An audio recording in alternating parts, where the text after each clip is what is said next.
بسم الله الرحمن الرحيم إن الحمد لله نحمده ونستعينه ونستغفره ونعوذ بالله من شرور أنفسنا وسيئات أعمالنا من يهده الله فلا مضل له ومن يضلل فلا هادي له وأشهد أن لا إله إلا الله وحده لا شريك له وأشهد أن محمدا عبده ورسوله يا أيها الذين آمنوا اتقوا الله حق تقاته ولا تموتن إلا وأنتم مسلمون يا أيها الناس اتقوا ربكم الذي خلقكم من نفس واحدة وخلق منها زوجها وبث منهما رجالا كثيرا ونساء واتقوا الله الذي تساءلون به والأرحام إن الله كان عليكم رقيبا يا أيها الذين آمنوا اتقوا الله وقولوا قولا سديدا يصلح لكم أعمالكم ويغفر لكم ذنوبكم ومن يطع الله ورسوله فقد فاز فوزا عظيما أما بعد فإن خير الكلام كلام الله وخير الهدي هدي محمد صلى الله عليه وسلم وشر الأمور محدثاتها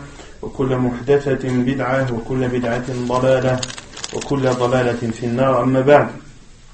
Donc nous continuons l'explication du livre Al-Wajiz fi Fiqh Sunnati wal Kitab Al-Aziz. La semaine dernière on avait entamé le livre des nourritures, Kitab Al-At'imah. On avait dit que la base dans la nourriture était l'autorisation et que toutes les nourritures et toutes les boissons sont licites à la base jusqu'à la preuve du contraire. Et on a cité les versets à ce sujet et également les versets qui mettent en garde contre le fait de se prononcer dans l'interdiction d'une chose, dans son autorisation, sans en avoir une preuve dans le Coran, soit dans le Coran ou soit dans la sunna du prophète sallallahu alayhi wa sallam, et que c'était proférer un mensonge contre Allah le fait d'interdire ce qu'il a autorisé ou bien d'autoriser ce qu'il a interdit. Ensuite, on a traité le sujet ou le chapitre de ce qui nous est interdit à la consommation, les nourritures qu'il nous est interdit de consommer. Et on a cité le verset où Allah subhanahu wa ta'ala cite qu'il a expliqué de façon précise et explicite les choses qu'il nous a interdit subhanahu wa ta'ala.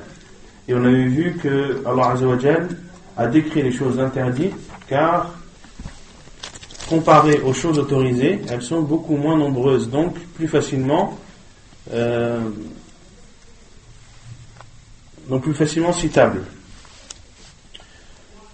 Allah subhanahu wa ta'ala a interdit dans le Coran, comme ceci est cité dans le verset 3 de Sourate Al-Ma'idah. On avait vu le verset Allah azza wa jalla dit حُرِّمَتْ عَلَيْكُمُ الْمَيْتَةُ وَالدَّمُ وَلَحْمُ الْخِنْزِيرِ وَمَا أُهِلَّ لِغَيْرِ اللَّهِ بِهِ وَالْمُنْخَنِقَةُ وَالْمَوْقُوذَةُ وَالْمُتَرَدِّيَةُ وَالنَّطِيحَةُ وَمَا أَكَلَ السَّبُعُ إِلَّا مَا ذَكَّيْتُمْ وَمَا ذُبِحَ عَلَى النُّصُبِ. Donc vous sont interdits la bête morte, le sang, la chair de porc, ce qui a été sacrifié pour autre qu'Allah, celle qui est étouffée, wa al-mawqouda, celle qui est morte, wa al-mutaraddiyah, donc la bête étouffée, celle qui est morte lors d'une chute, celle qui est morte, al-mutaraddiyah, celle qui est morte d'une chute, al-natiha, celle qui est morte d'un coup de corne qui s'est battue avec une autre bête, wama akala as-sab'u, et celle qui a été dévorée par une bête féroce, illa ma dhakaytum, sauf celle que vous avez égorgée. Et également vous sont interdites les bêtes qui sont égorgées sur les pierres dressées, et de faire le partage par un tirage au sort au moyen de flèches. Tout ceci est perversité. Tout ceci est perversité. Et on avait expliqué chacune de ces catégories. La bête morte, qu'est-ce qu'on avait dit sur la bête morte? C'était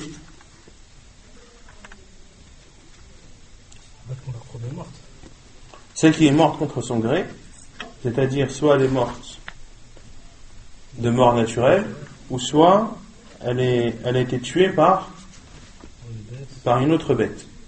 Ou bien également entre dans la bête morte celle qui a été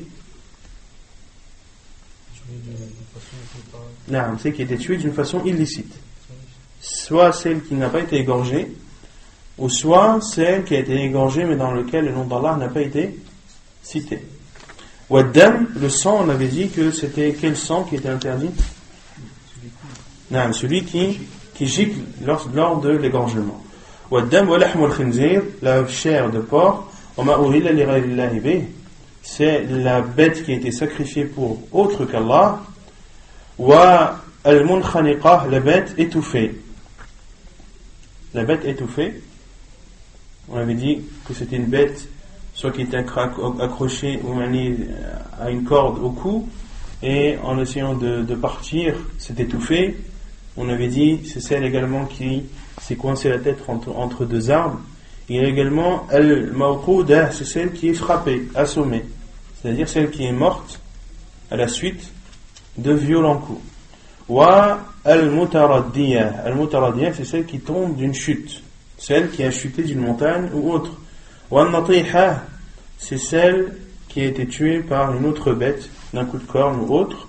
Wa ma akala as-sab'u, et celles qui ont été dévorées par les bêtes féroces, illa ma dhakkaytum, sauf celles que vous avez égorgées, c'est-à-dire avant qu'elles ne meurent. Et on avait dit que ceci valait pour quelle catégorie de bêtes? Le fait de l'égorger avant qu'elle ne meure? Pour la dernière. Non?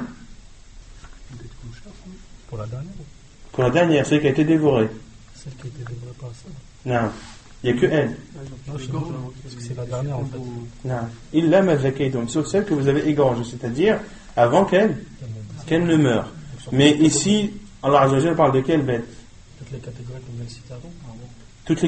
Toutes les catégories qu'on a citées avant? Sauf le porc. À partir de al-munkhaniqah, à partir de celle qui est étouffée. Donc il y a celle qui est étouffée, celle qui est battue, celle qui a subi une chute, celle qui a subi des blessures d'une autre bête, et celle qui a été dévorée. Donc toutes ces bêtes-là, lorsqu'on arrive à les égorger avant qu'elles ne meurent, il nous est autorisé de les consommer.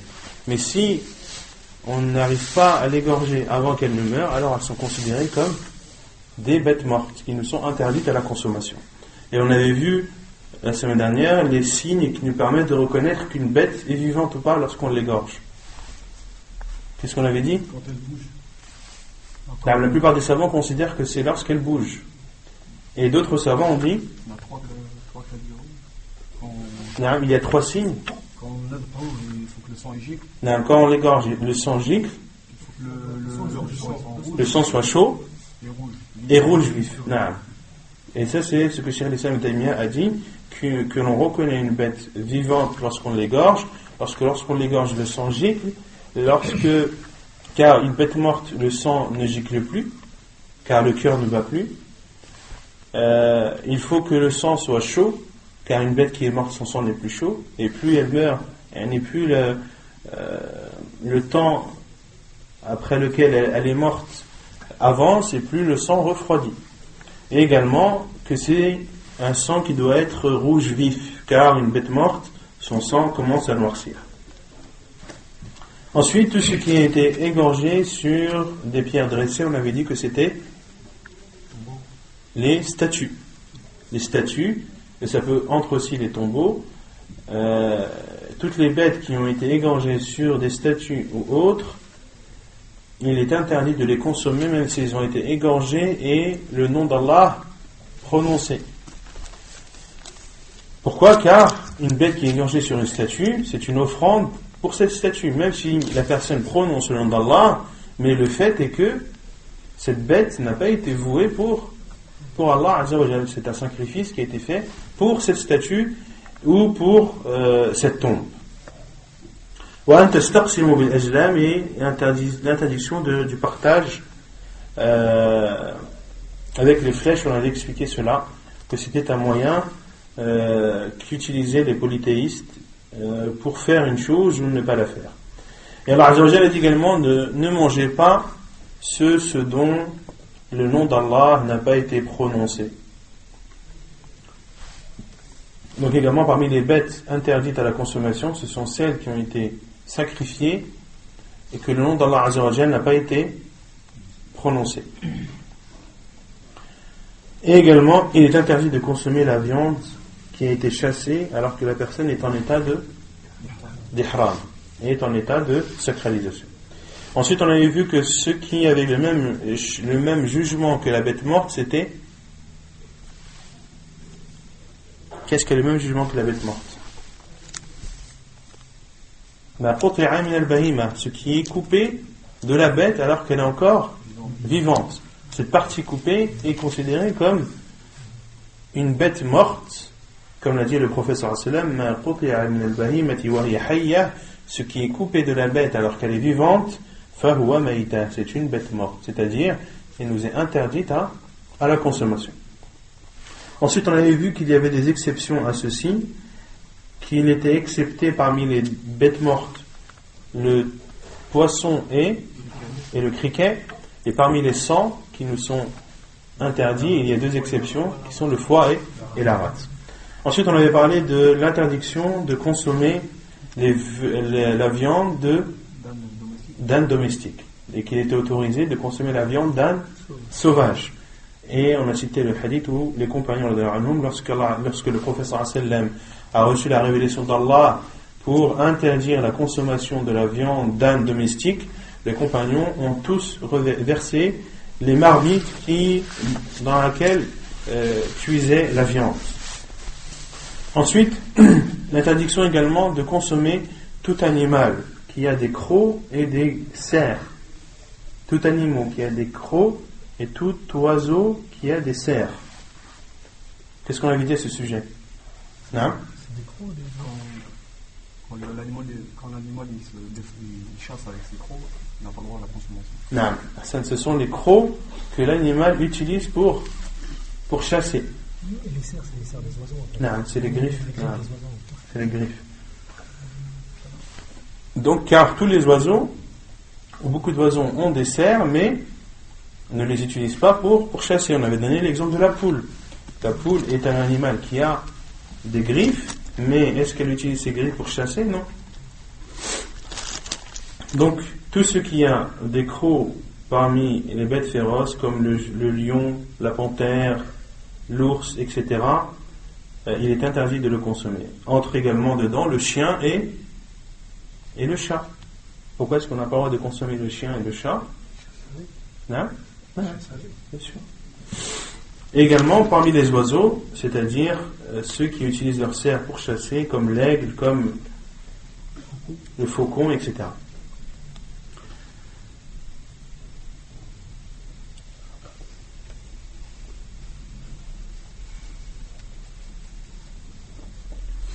Et certains savants ont donné une explication, une sagesse de pourquoi est-ce que il est interdit de consommer la viande des bêtes féroces qui utilisent leurs crocs pour chasser. On avait dit ça la semaine dernière ou pas? Car ils disent que le fait de consommer cette viande, la personne va être imprégnée par cet animal. Le fait de consommer la viande de cet animal, au fur et à mesure, la personne va être imprégnée de l'aspect sauvage. De l'aspect sauvage de cette bête. Ensuite, on a parlé de al-jallala. Qu'est-ce que le jallala?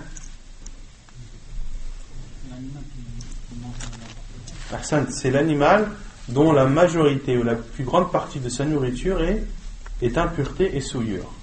Celle-ci, également, il est interdit à la fois de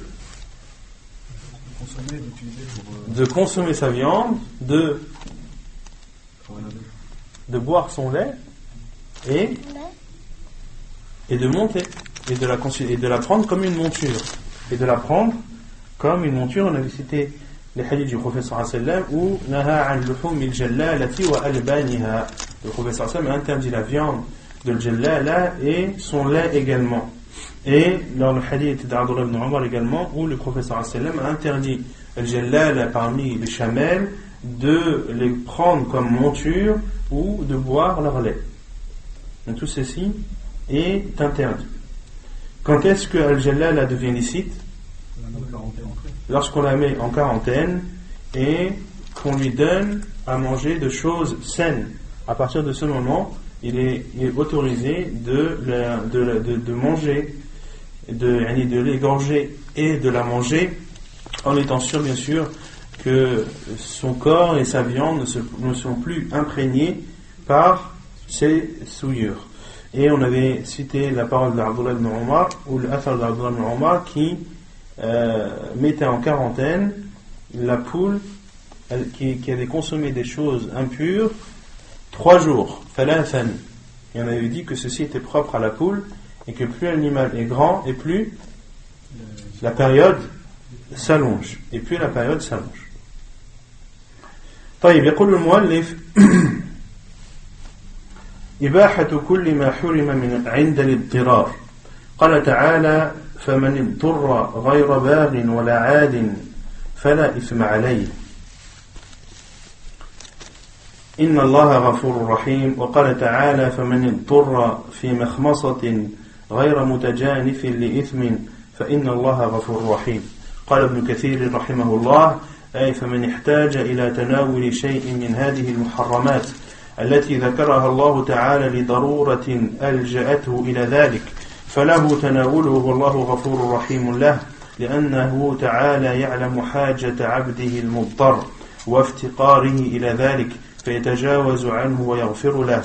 وفي المسند وصحيح ابن حبان عن ابن عمر مرفوعا قال: قال رسول الله صلى الله عليه وسلم: إن الله يحب أن تؤتى رخصته كما يكره أن تؤتى معصيته. ولهذا قال الفقهاء: قد يكون تناول الميتة واجبا في بعض الأحيان وهو ما إذا خاف على نفسه ولم يجد غيرها، قد يكون منذوبا وقد يكون مندوبا وقد يكون مباحا بحسب الأحوال. واختلفوا هل يتناول منها قدر ما يسد به الرمق أو له أن يشبع أو يشبع ويتزود على أقوال كما هو مقرر في كتاب الأحكام. قال: وليس من شرط جواز تناول الميتة أن يمضي عليه 3 أيام لا يجد طعاما كما قد يتوهمه كثير من العوام وغيرهم، بل متى اضطر إلى ذلك جاز له انتهى.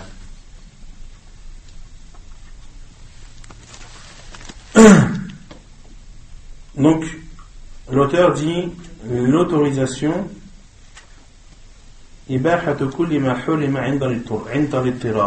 l'autorisation de tout ce qui est interdit lorsque la personne y est contrainte. Lorsque la personne y est contrainte. Allah Azza wa Jalla dit: il n'y a pas de péché sur celui qui est contraint sans toutefois en abuser ni agresser. فمن اضطر غير باغ ولا عاد فلا إثم عليه إن الله غفور رحيم. Donc Allah Azza wa Jalla dit: il n'y a pas de péché sur celui qui est contraint. C'est-à-dire, il n'y a pas de péché pour celui qui est contraint, c'est-à-dire celui qui se trouve dans un cas extrême, dans un cas de force majeure. Il n'y a pas de péché pour lui à faire, à commettre ou à consommer des choses interdites. Et il faut bien différencier les deux situations qui sont le besoin et le cas de force majeure. Ce sont deux choses différentes. Le cas de force majeure, c'est une situation extrême dans laquelle tu te situes, dans laquelle tu n'as pas le choix. Tu es obligé de faire cette chose, sinon tu meurs. Ou sinon il t'arrive quelque chose de très grave.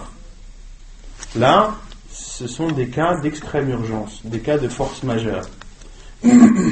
Quant à la nécessité c'est un plus. C'est-à-dire, tu as besoin de cette chose, mais si tu ne l'as pas, est-ce qu'il va t'arriver quelque chose? Non. Tu vas peut-être être pris d'une faim qui va être grande, mais en aucun cas tu seras en danger. Ni en danger de maladie, ni en danger de mort. Donc ceci est un cas de nécessité. Et beaucoup, à notre époque, trompent les musulmans en utilisant cette règle à mauvais escient, en disant aux gens: Ad-darurat tubihul mahdurat. Les cas de force majeure autorisent les choses interdites. Oui, c'est vrai. Mais ce sont des cas de force majeure. Il ne faut pas faire croire aux musulmans que lorsqu'ils ont besoin de quelque chose et que c'est important pour eux, alors ils ont le droit de désobéir à Allah Azza wa Jalla. Non. C'est lorsque cette chose est un cas de force majeure. Lorsque la personne met sa vie ou la vie de sa famille en péril. Lorsque la personne s'expose à un danger grave. Dans ce cas, oui, il a le droit de faire des choses interdites.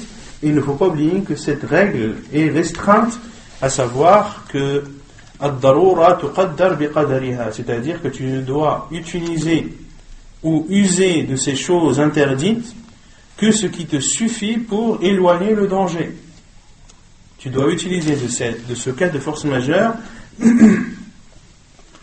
ce qui te suffit pour éloigner le danger. Et on donne souvent l'exemple de celui qui est dans un désert et qui n'a plus de nourriture, qui est donc en danger de mort et qui trouve une bête morte sur son chemin. Est-ce qu'il a le droit de la consommer?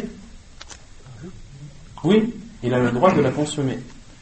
Est-ce qu'il a le droit de manger la bête entièrement? Non. Il mange que ce qu'il a besoin. Il mange que ce dont il a besoin. D'accord. Il trouve une bête morte, il mange. Il mange 2-3 bouchées, 4-5. Il voit que la faim diminue et qu'il peut encore vivre 2-3 jours. Mais il sait que s'il continue son chemin, il ne va rien trouver d'autre. Et déjà d'avoir trouvé une bête morte, c'est déjà un miracle. Est-ce que là on lui dit mange jusqu'à ce que tu es rassasié? Ou alors est-ce qu'on lui dit mange ce qui te suffit et puis prends des provisions de cette bête morte? Hein? Le deuxième cas. Ici, les savants autorisent à cette personne de manger jusqu'à être rassasié, voire même de se goinfrer. Car il risque de ne pas trouver autre chose et voire même, il y a aussi un autre cas, c'est si cette bête morte est en train de se décomposer par exemple, ou elle est en train de pourrir, et que le seul moment ou le seul jour dans lequel il pourra manger c'est aujourd'hui, demain c'est plus la peine. D'accord? Donc là on lui dit mange autant que tu peux, essaie de prendre plus de provisions que tu peux, et rassasie-toi autant que possible, car tu es dans une situation où tu ne sais pas ce qui va se passer demain. D'accord? Mais si c'est quelque chose qui peut se conserver, alors dans ce cas, mange ce qui te permet de survivre, et prends des provisions, et mange ces provisions selon la situation qui vient, et selon tes besoins à venir.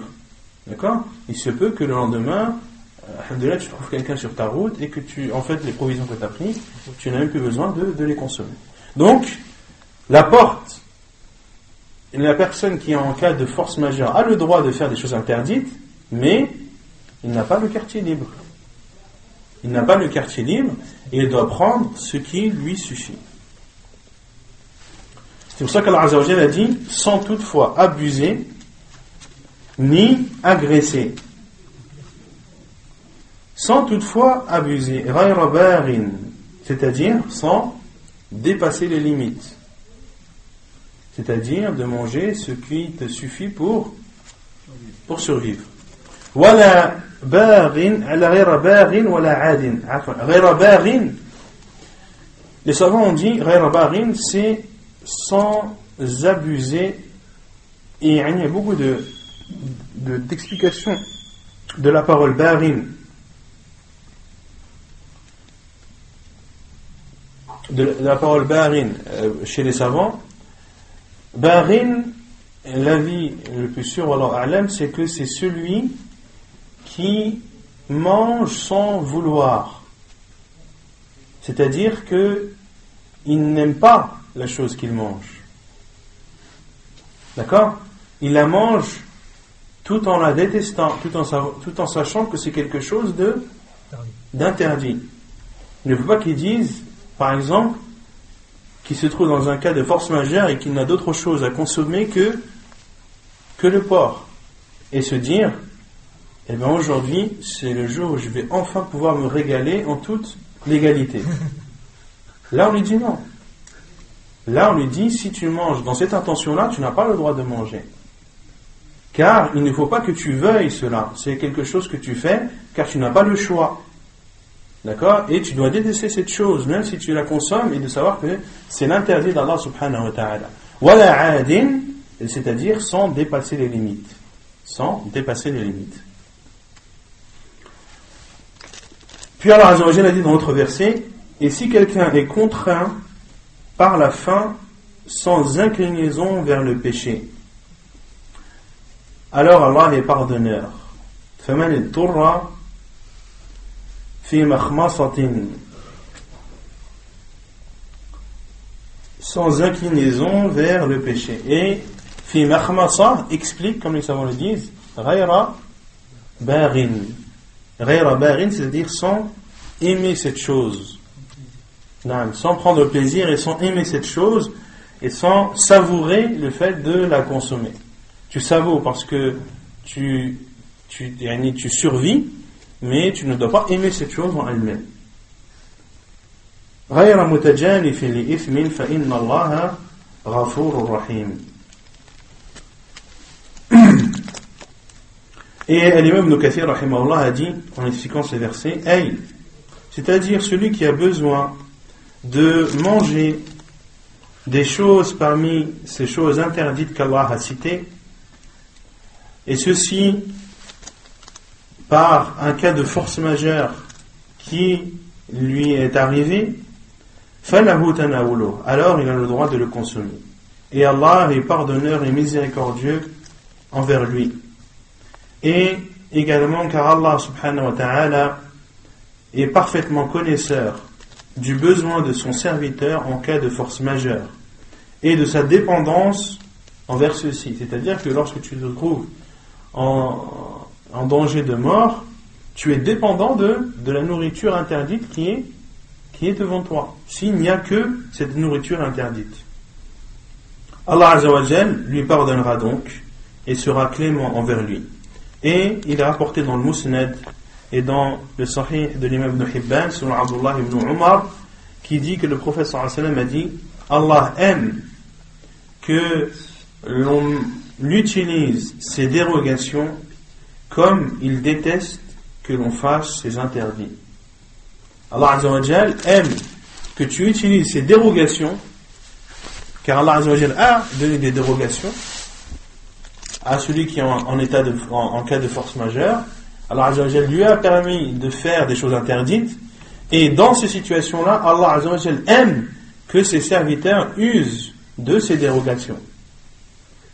Allah Azza wa Jal aime de la même façon qu'il déteste que ses serviteurs lui désobéissent. Subhanahu wa ta'ala. C'est pour ça que les savants qui considèrent que le voyageur, il lui est obligatoire de raccourcir les prières, ils utilisent ce hadith du prophète sallallahu alayhi wa sallam. Pourquoi? Car c'est une dérogation d'Allah Azza wa Jal et il faut l'utiliser, car Allah Azza wa Jal aime qu'on utilise des dérogations qu'il a données à ses serviteurs, comme il déteste que l'on fasse ses interdits. Puis le Ibn Kathir a dit وَلِهَذَا, et c'est pour cela que les juristes ont dit قد يكون تناول الميتة واجبا في بعض الأحيان. Le fait de consommer la bête morte peut être obligatoire dans certains cas. وهو إذا ما خاف على نفسه ولم يجد غيرها. Et ceci lorsque la personne a peur pour sa vie et qu'elle ne trouve rien d'autre. Et le fait de consommer peut être aussi recommandé sans être obligatoire. Il peut être également autorisé, et ceci en fonction des différentes situations.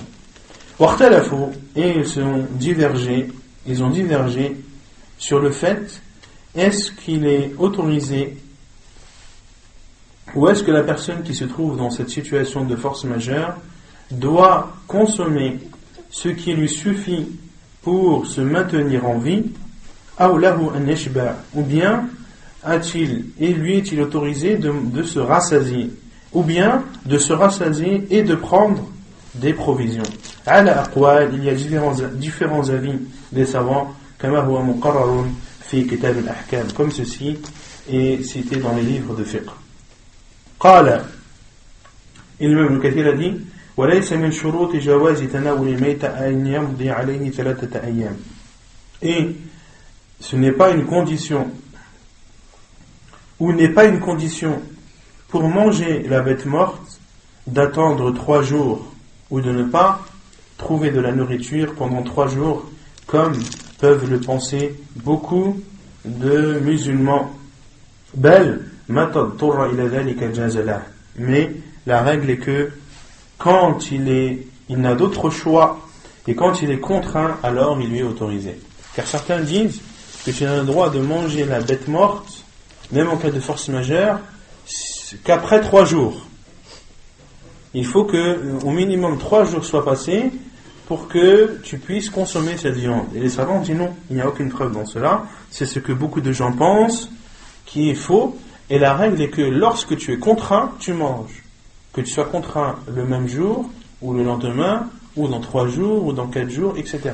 Il n'y a pas de limite dans le temps. طيب يقول المؤلف الزكاة الشرعية, le sacrifice islamique.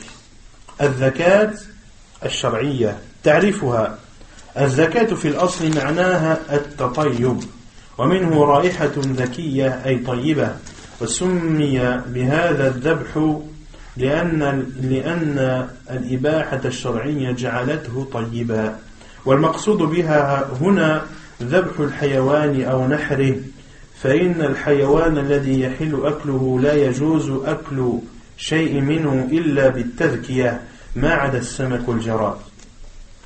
Quelle est la définition du sacrifice? Al-tadhkiyah ou al-zakat. Al-zakat dans la base, c'est-à-dire dans la langue arabe, signifie at-tatayyub, signifie le fait de se parfumer. Wa minhu ra'ihatun zakiyyah, d'où la phrase une odeur zakiyyah, c'est-à-dire une bonne odeur.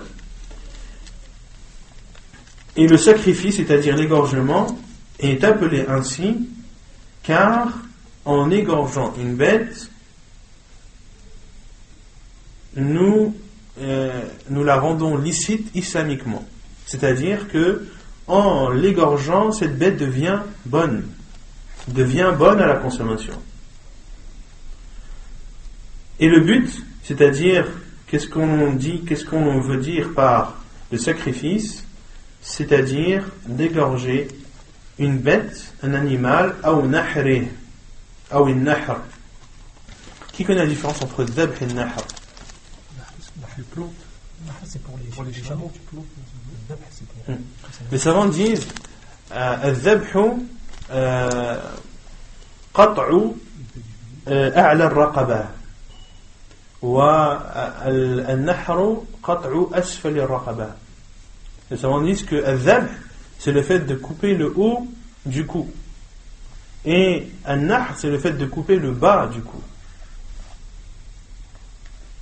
Et الذبح, toutes les bêtes, tous les animaux doivent être égorgés, c'est-à-dire au-dessus dans la partie supérieure du cou, sauf quel animal? Le chameau qui lui doit être, on doit faire un nahr qui est le fait de couper le bas du cou. C'est pour ça que vous voyez lorsque l'on tue un chameau, si vous avez déjà vu ça ou pas, le cou du chameau est long. À un moment il y a une espèce de courbe, et c'est au niveau de cette courbe qui coupe, c'est-à-dire tout en bas du cou. Ils égorgent ou il tranche le bas du cou. Et comme le cou du chameau est extrêmement long et qu'il s'arrête au niveau de la courbe, il tranche à cet endroit-là. Vous pouvez voir ceux qui veulent regarder, il y a des vidéos sur internet sur ça où ils montrent, vous tapez Nahr al-Ibil ou Nahr al-Jamal, vous allez voir, ils montrent des vidéos comment faire pour égorger des chameaux. Donc c'est la différence entre un Nahr et un Dhabh. Donc c'est le fait de faire un Dhabh, d'égorger, c'est-à-dire en faisant le Dhabh ou bien le Nahr. فإن الحيوان الذي يحل أكله لا يجوز أكل شيء منه إلا بالتذكية. Les animaux donc qu'il est autorisé de consommer, il n'est autorisé de les consommer qu'après les avoir sacrifiés. Ma'ada as-samaku wal jarad. Et ceci hormis le poisson et le criquet. Man tahillu dhabihatuhu. Tahillu zakatu kulli muslimin wa kitabi dhakaran kana aw untha. L'égorgement ou le sacrifice de qui est-il autorisé de consommer? Il est autorisé le sacrifice de tout musulman ou de toute personne parmi les gens du livre, que ce soit un homme ou une femme. قال تعالى, Allah Azza wa Jalla dit وَطَعَامُ الَّذِينَ أُوتُوا الْكِتَابِ حِلٌّ لَكُمْ وقال البخاري قال ابن عباس طعامهم ذبائحهم. Allah Azza wa Jalla dit, vous est permise la nourriture des gens du livre. Et Al-Bukhari rahimahullah a dit, Abdullah ibn Abbas a dit, leur nourriture, c'est-à-dire celle qu'ils ont égorgée. Leur nourriture, c'est-à-dire la nourriture issue des animaux qu'ils ont égorgés. وعن كعب بن مالك أن امرأة ذبحت شاة بحجر فسئل النبي صلى الله عليه وسلم عن ذلك فأمر بأكلها. Et selon Ka'b ibn Malik radiyallahu anhu, il dit qu'une femme a égorgé une brebis avec une pierre. Le prophète sallallahu alayhi wa sallam a été questionné sur ceci et il a ordonné de la consommer. Hadith authentique rapporté par Al-Bukhari dans son Sahih. Donc il est autorisé de consommer la viande ou la chair ou les animaux qui ont été sacrifiés par un musulman ou par une personne parmi les gens du livre. Qui sont les gens du livre? Les juifs et les chrétiens. Les juifs et les chrétiens. Et les mages n'entrent pas dans les gens du livre. Les mages, les adorateurs du feu, n'entrent pas dans les gens du livre. Et comment répondre à ceux qui disent, pourquoi interdisez-vous la viande sacrifiée par les majous, par les mages, alors que vous acceptez d'eux la jizya? Hein? Qu'est-ce que la jizya? C'est ce que tu demandes, c'est un impôt que tu demandes à l'Al-Kitab pour qu'ils puissent pratiquer leur religion. Non, al-jizya, c'est un impôt que tu demandes aux non-musulmans pour qu'ils payent afin de rester dans le pays musulman. Mais la jizya, est-ce qu'elle est propre à al-mushrikin? Non, elle est propre à Al-Kitab. Est-ce qu'elle est propre à al-Kitab? C'est ce qu'il dit là, quand même. Il s'est dit من أهل الكتاب. Exactement du verset. Demande aux gens il y a des hadiths qui autorisent al-jizya pour les al-majous, et les savants ont déduit qu'il est autorisé al-jizya pour tous les mushrikins et que ce n'est pas propre à al-kitab. Donc il ne faut pas mélanger le sujet de al-jizya et le sujet de dhabh. Concernant al-dhabh, les savants ont dit quels sont ces gens du livre. Est-ce que c'est le chrétien qui a pour père et pour mère chrétien, ou est-ce que même s'il a des parents non chrétiens et qu'il s'est converti au christianisme, cela est considéré comme étant une personne parmi les gens du livre? Il y a une divergence de savants, et Rajih, comme dit Cheikh Ibn Uthaymin rahimahullah, c'est que à partir du moment où lui est chrétien ou juif, il est autorisé de consommer la bête qu'il a égorgée, même si ses parents sont athées, même si l'un est athée et l'autre est bouddhiste ou autre. À partir du moment où lui est chrétien, qu'il est chrétien depuis son enfance ou qu'il s'est converti au christianisme, dans tous les cas, il est autorisé de consommer sa viande. Et les savants disent aussi que tout chrétien et tout juif est chrétien et juif tant qu'il le prétend. Car certains disent, mais les juifs d'aujourd'hui ne sont plus les juifs d'auparavant. Et les chrétiens d'aujourd'hui ne sont plus les chrétiens d'auparavant. Et ils adorent d'autres divinités en dehors d'Allah Azza wa Jal. qu'est-ce que nous leur répondons?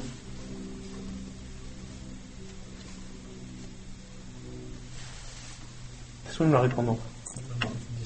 Allah Azza wa Jalla n'a-t-il pas dit dans le Coran laqad kafara alladhina qalu inna Allaha thalithu thalatha? Ils ont mécru ceux qui ont dit qu'Allah est trois. Allah est le troisième des trois. Anna Allaha thalithu thalatha. Wa ma min ilahin illa ilahun wahid. Il n'y a de vraie divinité qu'une seule et unique qui est Allah subhanahu wa ta'ala. Donc Allah Azza wa Jalla a attesté dans le Coran que les chrétiens sont des koufars, sont des non-musulmans, des mécréants, car ils ont adoré d'autres divinités en dehors d'Allah subhanahu wa ta'ala. Ils sont donc dans l'égarement et ils ne sont pas comme devaient être ceux qui ont suivi Isa alayhi salam. Et Allah Azza wa Jalla, dans la même sourate, qu'est-ce qu'il a dit? وَطَعَامُ الَّذِينَ أُوتُوا الْكِتَابَ حِلٌّ لَكُمْ. Dans la même sourate qui est sourate al-Ma'idah, Allah Azza wa Jalla dit, et la nourriture des gens du livre vous sont licites. Donc Allah Azza wa Jalla, lorsqu'il s'est adressé et lorsqu'il a révélé ce verset au prophète sallallahu alayhi wa sallam, les chrétiens et les juifs étaient déjà égarés à l'époque du prophète sallallahu alayhi wa sallam. Leur Bible était déjà falsifiée, leur Torah également. D'accord? Donc ils étaient déjà sortis de la vérité. Ils sont entrés dans la mécréance, mais Allah Azza wa Jalla les a quand même considérés comme des gens du livre. Voilà, c'est pour cela que les savants disent que le seul que tu ne considères pas comme juif et chrétien, c'est celui qui se désavoue. Celui qui dit, moi je ne suis ni juif, ni chrétien. Lui, tu ne le considères pas comme un chrétien, ni un juif, et s'il égorge une bête, tu ne la consommes pas. Ensuite, il y a la divergence des savants. Est-ce que il y a la condition qu'ils doivent dire Bismillah ou pas? Ou est-ce que c'est le simple fait qu'ils égorgent? Là, il y a une divergence des savants. Certains savants considèrent que même s'ils ne prononcent pas le nom d'Allah, qu'il est autorisé de consommer leur nourriture, car comment leur demander de dire le nom d'Allah alors qu'ils n'y croient pas? Et d'autres savants ont dit non. Comment rendez-vous interdit la viande d'un musulman qu'il a égorgé sans prononcer le nom d'Allah, et que vous rendez licite la viande d'un non-musulman qui lui ne prononce pas le nom d'Allah? Qu'est-ce que vous répondez à ça?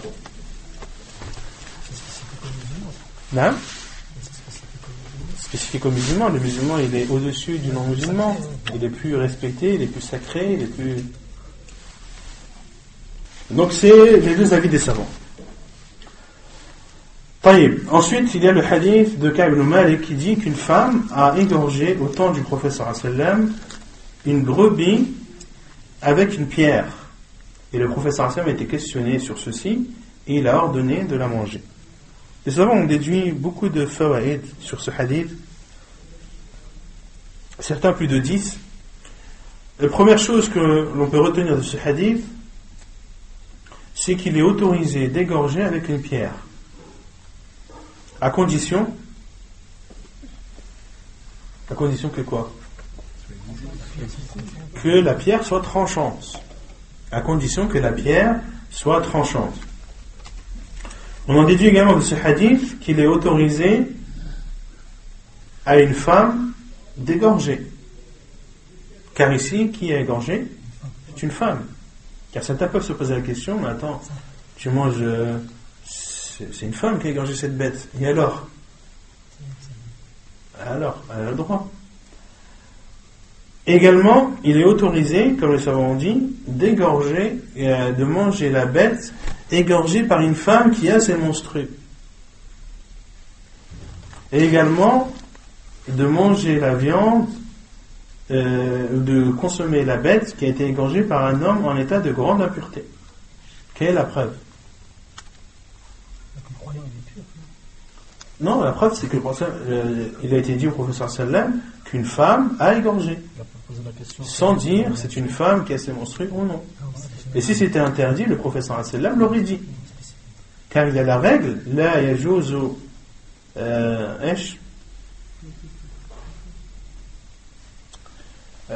لا يجوز تأخير البيان مع الحاجة. يعني une règle qui dit qu'il est interdit de retarder l'explication d'une chose lorsque l'on en a besoin. Et les savants utilisent cette règle pour dire que, par exemple dans ce hadith, si il était interdit de consommer la viande d'une femme qui a ses menstrues, le prophète sallallahu alayhi wa sallam n'aurait pas manqué de le dire, car il n'est pas concevable de retarder ou de dire une information qui est importante au moment où on la pose et selon le contexte bien précis. D'accord? Donc là, il y a ta'khir bayan ma'a al-haja.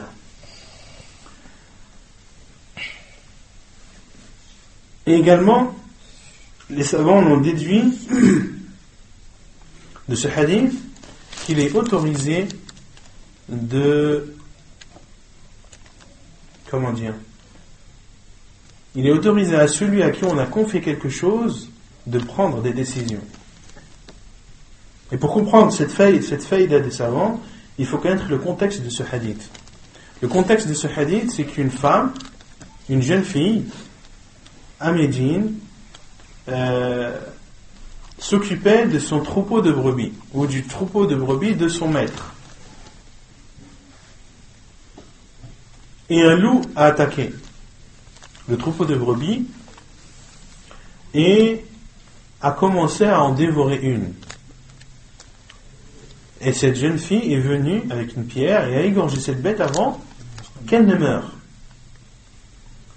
Et le professeur Hassan ne l'a pas reprise. Et les savants ont déduit que lorsqu'on te confie quelque chose, c'est-à-dire ici dans le cas précis, on a confié à cette femme un troupeau de brebis, et une brebis a été dévorée, elle l'a égorgée sans en demander l'autorisation de son propriétaire. Mais elle a fait cela pour le bien de cette brebis et aussi pour le bien de ce propriétaire qui va pouvoir, même si cette bête a été attaquée par un loup, pouvoir profiter de la viande. Les savants ont dit également que ce qui a été atteint, une bête qui a été atteinte, qui a été dévorée ou attaquée par une bête, qu'il est autorisé ou le fait de l'égorger avant qu'elle ne meure rend cette viande licite. Et également, on en déduit la piété des compagnons radhiyallahu anhum, qui lorsqu'ils ont vu cela n'ont pas consommé cette viande, mais ont préféré demander au prophète sallallahu alayhi wa sallam. Alatu dhabh, les moyens utilisés pour égorger, ou les outils à utiliser pour égorger. وتجوز الزكاة بكل ما يجرح إلا بالسن والظفر.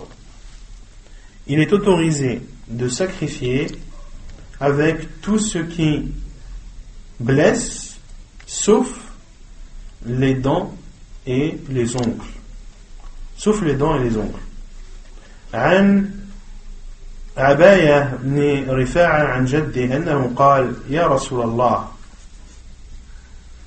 ليس لنا مدى فقال ما أنهار الدم وذكر اسم الله فكل ليس الظفر والسن أما الظفر فمدى الحبشة وأما السن فعظم. حديث متفق عليه. Selon Abaya ibn Rifa'a, son grand-père qui dit: j'ai dit, ô envoyé d'Allah, nous n'avons pas de couteau. ليس لنا مدى. فقال, et le prophète sallallahu alayhi wa sallam a dit: ما أنهر الدم وذكر اسم الله فكل. Celle dont le sang a giclé et sur lequel le nom d'Allah a été prononcé, alors mange. ليس الظفر والسن. ليس بمعنى إلا. ليس بمعنى إلا, sauf les ongles et les dents. Et le prophète sallallahu alayhi wa sallam a dit: ما أنهر الدم. ce qui fait gicler le sang. Ce qui fait gicler le sang, c'est-à-dire quel que soit le moyen que tu utilises pour trancher la gorge de l'animal. Que ce soit une pierre, que ce soit une lame, que ce soit un bout de bois, que ce soit un bout de verre, que ce soit de l'or, que ce soit de l'argent. Quel que soit le moyen que tu utilises, mais qui fait gicler le sang, c'est-à-dire qui tranche la gorge de la bête, alors, et que le nom d'Allah a été prononcé, alors mange. Sauf les dents et c'est-à-dire les ongles et les dents. Et dans un autre hadith, le prophète a dit et je vais te dire pourquoi. Quant à l'ongle, famoud al-habasha, c'est le couteau de al-habasha. Qui sont al-habasha? Les Éthiopiens, à l'époque les gens de l'Abyssinie, l'Éthiopie actuelle. Quant aux ongles, c'est le couteau des habasha. Pourquoi? C'est-à-dire quoi, c'est le couteau des habasha? C'est-à-dire qu'ils égorgeaient leurs bêtes avec leurs ongles. Ils laissaient pousser leurs ongles et avec leurs ongles ils égorgeaient leurs bêtes. Et le prophète sallallahu alayhi wa sallam nous a interdit de ressembler aux mushrikin, aux non-musulmans, et également dans ce cas qui est le fait d'égorger avec ses ongles. Et également aussi car en islam il nous est interdit de laisser pousser nos ongles au-delà de 40 jours. Au-delà de 40 jours, il est interdit de se laisser pousser les ongles. Il faut les couper au minimum une fois tous les 40 jours. Et également aussi, car le fait d'égorger avec un ongle, est-ce que les ongles sont tranchants? Non. Donc tu risques de porter atteinte en plus à la bête. Et quant aux dents, fa'azmun. Et quant aux dents, ce sont des os. Quant aux dents, ce sont des os. Donc, pourquoi est-ce qu'il est interdit d'égorger avec une dent? Les savants disent que ce soit des dents, c'est-à-dire qui se suivent, ou une dent toute seule, isolée. Car certains peuvent dire, moi je prends une dent, la dent de je sais pas quel animal, qui est tranchant, et les savants, et c'est vrai, certains savants ont interdit le fait d'égorger avec les dents qui se suivent. Mais quand tu prends une dent toute seule, c'est comme un outil. Et les savants ont dit non, le prophète sallallahu alayhi wa sallam a interdit d'égorger avec les dents, car le prophète sallallahu alayhi wa sallam a donné la cause qui est, car c'est un os. Et pourquoi est-ce que le fait que ce soit un os nous interdit d'égorger avec? Non. Car, comme l'a dit le prophète sallallahu alayhi wa sallam, car les os sont la nourriture pour vos frères les djinns. Et lorsque tu manges une pâte par exemple de brebis ou autre, et qu'il ne reste que l'eau, les djinns peuvent la consommer et elle sera recouverte de viande encore. D'accord? Pour cela que le prophète sallallahu alayhi wa sallam nous a interdit de faire al-istinja avec des os. De faire al-istinja avec des os, yani de se laver après avoir fait ses besoins avec des os. Cela est interdit car les os sont la nourriture des djinns. Et pourquoi est-ce que c'est interdit d'égorger avec? On sait qu'il est interdit de faire l'istinja car le fait de se nettoyer avec après avoir fait ses besoins, cela va recouvrir cet os d'impureté, donc va empêcher les djinns musulmans de consommer la viande qui sera autour. Mais égorger, le sang, le sang qui va gicler, on avait vu que c'était un sang impur, comme l'a dit Allah Azza wa Jalla, فَإِنَّهُ رِجْسٌ, c'est une souillure. Donc le fait d'égorger avec un os, eh bien cet os va être taché cet os va être taché de ce sang impur et empêchera nos frères parmi les djinns de consommer cette viande.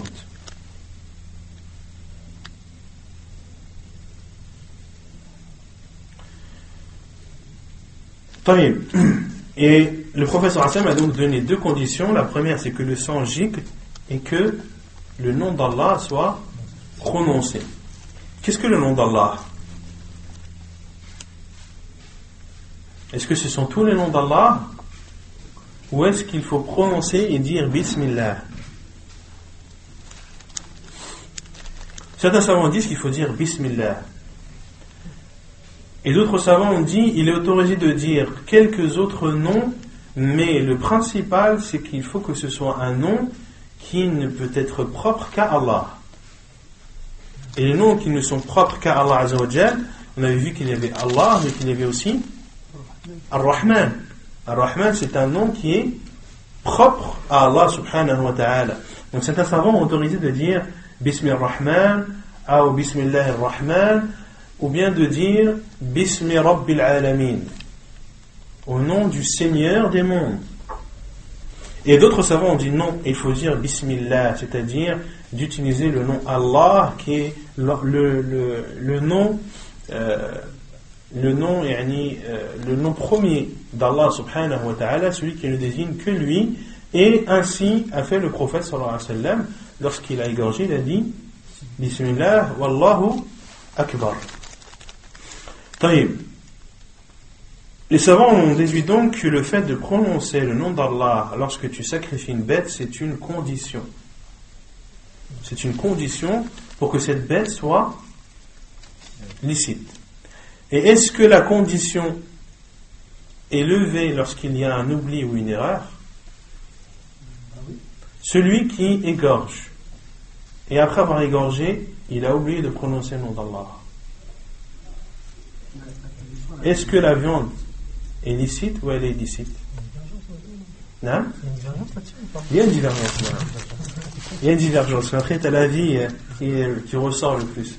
Et quand on dit condition, les savants disent al-shart la yasqutu bil jahli wal khata wal nisyan. Celui qui fait sa prière sans avoir fait ses ablutions. Qu'est-ce qu'on lui dit? Tu recommences. Mais il va te dire, mais pourquoi est-ce que tu me demandes de recommencer? Allah subhanahu wa ta'ala a dit Rabbana la tu'akhidna in nasina wa akhta'na. Allah ne nous prend pas dans les oublis et l'erreur. Pourquoi tu me demandes de recommencer alors qu'Allah Azza wa Jalla m'a pardonné? Qu'est-ce que vous lui répondez? La condition, elle est au même titre que le pilier, sauf qu'elle est en dehors de l'acte. Et si le pilier est absent, l'acte il est perdu. Non, mais là, quelle est la preuve que le fait d'oublier, tu dois recommencer ta prière, sachant qu'il a utilisé le verset où Allah Azza wa Jalla ne prend pas en compte l'oubli et l'erreur. Ça concerne quoi? C'est pas de Sahaba quand il y avait. Quand il est rentré dans la mosquée, le Nabi sallallahu alayhi wa sallam, il l'a vu par la prière, il a dit Richard pas salué. La personne avait commis une erreur, pourtant le prophète sallallahu alayhi wa sallam, il a dû recommencer. Non. On peut utiliser cette preuve, mais comment répondre à ce verset? Quel type d'erreur? Rabbana la tu'akhidna in nasina wa akhta'na. Ou Allah ne nous prend pas en compte lorsque l'on fait une erreur, c'est-à-dire lorsqu'on fait quelque chose et qu'on a fait une chose interdite sans le vouloir, d'accord, sans faire exprès, ou par oubli. C'est une erreur que tu peux pas rattraper. Et est-ce que c'est un péché de prier sans faire les ablutions? C'est un péché ou pas? Ça dépend. Ouais, donc c'est un péché de prier sans faire ses ablutions. Non seulement ta prière n'est pas acceptée, mais en plus tu as fait un péché. Sauf quand tu as oublié ou quand tu as fait une erreur. Dans ce cas, le fait d'avoir prié sans ablution, ce n'est pas un péché pour toi. Mais est-ce que ça t'exempte de ne pas refaire la prière? Non. Ta prière, tu dois la refaire, car le prophète sallallahu alayhi wa sallam a dit la salata illa bituhur. Il n'y a point de prière sans purification. Donc, quand tu n'as pas fait tes ablutions, soit par oubli, ou soit par erreur, et que tu fais ta prière sans tes ablutions, soit par oubli, soit par erreur, ta prière n'est pas valable. Et tu dois la recommencer. Et le verset d'Allah Azza wa Jal vient pour te dire que tu n'as pas fait de péché en ayant prié sans tes ablutions. Justement, pour une bête. Pour une bête, est-ce que c'est un péché d'égorger une bête sans prononcer le nom d'Allah? C'est pas un péché. Non, en oubliant. Moi, je ne parle pas de oublier et pas oublier. La question c'est, est-ce que c'est un péché d'égorger une bête sans prononcer le nom d'Allah? La réponse est oui. Sauf pour celui qui a oublié ou pour celui qui ne le savait pas ou qui a fait une erreur. Dans ce cas, pour lui, ce n'est pas un péché. Mais la bête qu'il a égorgée, est-ce qu'elle est licite ou pas? Si c'est une condition, la condition n'est pas remplacée par un oubli ou par une erreur. Donc la bête, tu la jettes au chien. Il n'y a pas un khilaf là-dessus. Il y a un khilaf. Il y a un khilaf, mais si tu considères que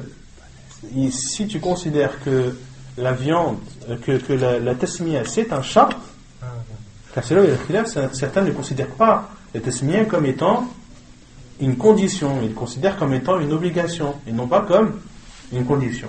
Mais en considérant que c'est une condition, le fait d'oublier ou de se tromper ne justifie pas. Donc il faut faire bien attention.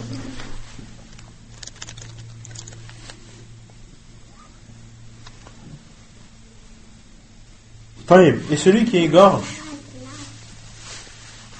avec un ongle ou une dent, est-ce qu'on a le droit de consommer la viande? Avec une dent ou avec un ongle? Non. Les savants disent non. C'est pas un short. C'est un short ou pas? Sinna wa dhufur. C'est-à-dire que tu as le droit de consommer la viande de la bête dont le sang a giclé et dans lequel le nom d'Allah a été prononcé, sauf les moyens que tu auras utilisés pour trancher la gorge de cet animal étant une dent ou un ongle. Dans ce cas, tu n'auras pas le droit de la consommer. وعن شداد ابن أوس قال ثنتان حفظتهما عن رسول الله صلى الله عليه وسلم قال إن الله كتب الإحسان على كل شيء فإذا قتلتم فأحسنوا القتلة وإذا ذبحتم فأحسنوا الذبحة وليحد أحدكم شفرته وليرح ذبيحته. Hadith sahih rawahu Muslim wa Tirmidhi wa Abu Daoud. Et selon Shaddad ibn Aws, il dit deux choses que j'ai appris du prophète sallallahu alayhi wa sallam, qui sont Allah,